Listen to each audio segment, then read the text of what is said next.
गोड़ लगै छी सब गोटे के। आई हम अपने लोकनिक बीच एकटा बहुत प्रेरणाप्रद छोट सन खिस्सा सुना रहल छी। ई खिस्सा जे छै से 3 जनरेशन के छू रहल छै और एहिसँ हमरा सबके ई सीख भेटत जे घरक जे बुजुर्ग होइ छथिन ओ चाहे काज करै लायक होइ छथिन या नहि होइ छथिन, हुनका ओतबे सम्मान करबाक चाही जतेक घरमे सभक सम्मान होइ छनि, बल्कि हुनका बेसी सम्मान करबाक चाही। तऽ एहिसँ सम्बन्धित हम अपने लोकनिके ई एकटा खिस्सा सुना रहल छी। आशा करैत छी जे अपने लोकनिके नीक लागत। जँ नीक लागय तऽ एकरा बेसीसँ बेसी शेयर करब, लाइक करब और सब्सक्राइब कऽ कऽ हमर उत्साहवर्धन करब। ई खिस्सा एना छै जे एकटा वृद्ध व्यक्ति छलखिन हेँ जिनका एकटा बेटा छलखिन हेँ और एकटा 5 सालक पोता छलखिन हेँ और हुनकर पत्नीके देहान्त भऽ चुकल छलनि हेँ।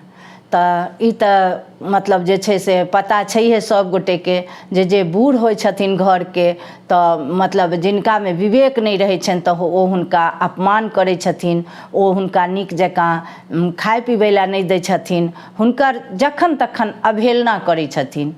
तऽ एहि तरहे ओ जे छै से हुनकर एकेटा, चूँकि ओ वृद्ध जे रहथिन हुनका एकेटा बेटा पुतौह रहथिन और ओ जे पुतौह जे रहथिन हुनका से बहुत हुनका हर तरहसँ हुनका कष्ट दैत रहथिन और हुनकर बेटाके हरदम ओ कान भरैत रहै छलखिन हेँ जे हिनका अहाँ जे छै से आब हिनकर आब जरूरत नहि छै एहि दुनियामे, अहाँ किछु एहन करू जाहिसँ कि एहि दुनियासँ ई चलि जाथि।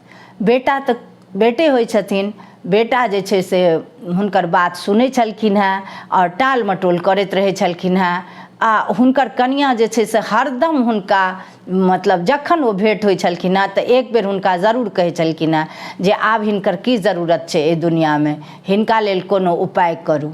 तऽ मतलब जे छै से बहुत जहन कान हुनका बहुत कान भरलखिन तऽ 2 दिन 4 दिन 10 दिन 1 महीनाके बाद हुनका जे छै से या बहुत दिन तक कहैत रहलखिन। एक दिन हुनका बेटाके मोन आखिरकार ओहन भइए गेलनि आ ओ कहलखिन जे अहाँ बार बार हमरा ई बात तऽ कहै छी, लेकिन जे अहाँ कहै छी से हम ई केना कऽ सकै छी, एहिके लेल हम की उपाय करू, मतलब लोक की कहत हमरा। तऽ ओ कहलखिन जे हम अहाँके उपाय बतबै छी ने जे लोक बुझबो नहि करतै, साँपो मरि जायत और लाठियो नहि टूटत, अहाँ एहन काज करू। तऽ कहलखिन जे से केना, मतलब की करू अहाँ हमरा बताउ। तऽ ओ कहलखिन जे अहाँ जे छै से हिनका गाड़ी पर बैसा लियौन आ बहुत दूर जंगलमे जाकऽ हिनका जे छै से गड्ढा खुनि कऽ हिनका ओहिमे दफना दियौन। और की कहै छै लोक नहि बुझतै, लोक यदि पूछतै जे कतऽ गेलखिन तऽ कहबै जे बहुत मतलब जे छै से अगल बगलके गाँवमे से लहना तगेदा छलनि हेँ से असूली करै लए गेलखिन हेँ। थोड़े दिन बीत जेतै, लोक बिसरि जेतै, लोकके अपना काज धन्धामे सब लागल रहै छै, हुनके पर थोड़े सबके ध्यान रहै छै, ताहि दुआरे मतलब अहाँ ई उपाय करू। हुनका बेटाके ई उपाय जँचि गेलनि। ओ कहलखिन ठीक छै, अहाँ जे कहलहुँ हेँ हम सएह करब। लेकिन हुनकर जे 5 सालके बच्चा छलखिन हेँ, पोता छलखिन हेँ, ओ सुनै छलखिन हेँ सबटा बात। हुनकर माता पिता जे एहि तरहक गप कऽ रहल छलखिन हेँ तऽ ओ ई बात सुनै छलखिन हेँ, ओ बच्चा। तऽ बच्चाके मोनमे बड्ड तकलीफ भेलै, किएकि बच्चाके दादा दादीसँ बड्ड प्रेम रहै छनि। ई हर बच्चाके ई होइ छै जे मतलब की कहै छै हमर माता पिता हमरा दादा दादीके अपमान नहि करनि। तऽ की कहै छै ओ बच्चा जे छै से सबटा बात सुनैत रहथिन। तऽ ओ जे छै से जखन हुनकर पिता, चूँकि ओ बच्चा रहथिन 5 सालके, हुनकर बात तऽ केओ सुनितनि नहि, तऽ ओ किछु नहि, ओ बच्चा जे छै से किछु नहि बजलथि और ओ चुपचाप जखन हुनकर पिता लऽ कऽ जाय लगलखिन हुनका बेटाके, हुनका दादाके, तऽ ओ जे छै से ओहि बैलगाड़ीपर हुनका बैसा कऽ आ कहलखिन जे बाबू चलू अहाँके हम लऽ जाइ छी घुमबै फिरबै लए। ओ जहन विदा भेलखिन तऽ ओ बच्चा जे रहथिन छोट, ओ बच्चा कहलखिन जे हमहूँ जायब। तऽ ओ बाप कहलखिन हुनका जे हम बड़ी दूर जा रहल छी, ओहिठाम जे छै से बहुत दिक्कत हैत, खेनाइ पिनाइ मतलब हर चीजके दिक्कत हैत और गर्मीके महीना छै, ताहि दुआरे अहाँ नहि जाउ। ओ कहलखिन ठीक छै, अहाँ हम जेबे करब, हमरा जे दिक्कत हैत तऽ अहाँ सहब, अहाँ और दादाजी दिक्कत सहब तऽ हमहूँ सहि लेब, लेकिन हम जायब जरूर। ई बात जखन ओ मतलब कहलखिन, ओ बच्चा हठ करऽ लगलखिन, तऽ फेर हुनकर कनियाँ कहलखिन जे की हेतै, लेने जइयौ ने, ई बच्चा की बुझतै, 5 सालके बच्चा छै, एकरा कोनो ज्ञान थोड़े छै, अहाँ नेने जइयौ एहि बच्चाके। कहलखिन ठीक छै। ओ लऽ कऽ विदा भेलथि, अपन पिताके और बेटाके दुनूके लऽ कऽ विदा भेलथि। बहुत दूर जाकऽ, गाँवसँ बहुत दूर जाकऽ, घनघोर जङ्गलमे जाकऽ हुनका जे छै से हुनका ले पिताके लेल ओ जे छै से बहुत टाके गड्ढा खोदलखिन।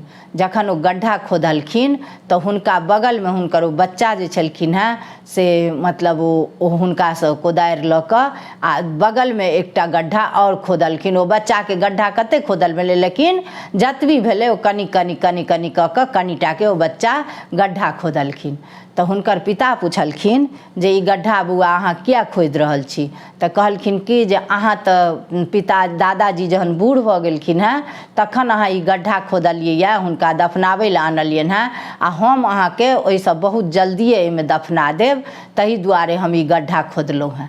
ई बात जखन ओ बच्चा कहलखिन तऽ हुनका पिताके बहुत मतलब की कहै छै आँखि खुजलनि, आ ओ मतलब अफसोस भेलनि, आ सोचलथि जे नहि, ई काज हम बहुत गलती काज करऽ जा रहल छलहुँ हेँ, से की कहै छै हमरा बच्चापर एकर असर एखने एतेक पैघ असर पड़ल जे मतलब हमर ई बहुत पैघ गलती भेल।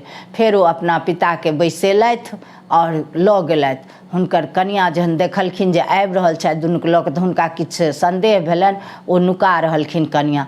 फेर ओ मतलब की कहै छै कनियाँके बजबेलथि, फेर डाँटि कऽ फटकारि कऽ फेर हुनका जे छै से समझा कऽ हुनका कहलखिन जे देखियौ, अपनासँ पैघ सङ्गे यदि मतलब केओ एहन अनर्थ करै छथिन तऽ हुनको लेल ओ मतलब की कहै छै अपन जे छै से अपना लेल ओ गड्ढा अपने खुदै छथिन।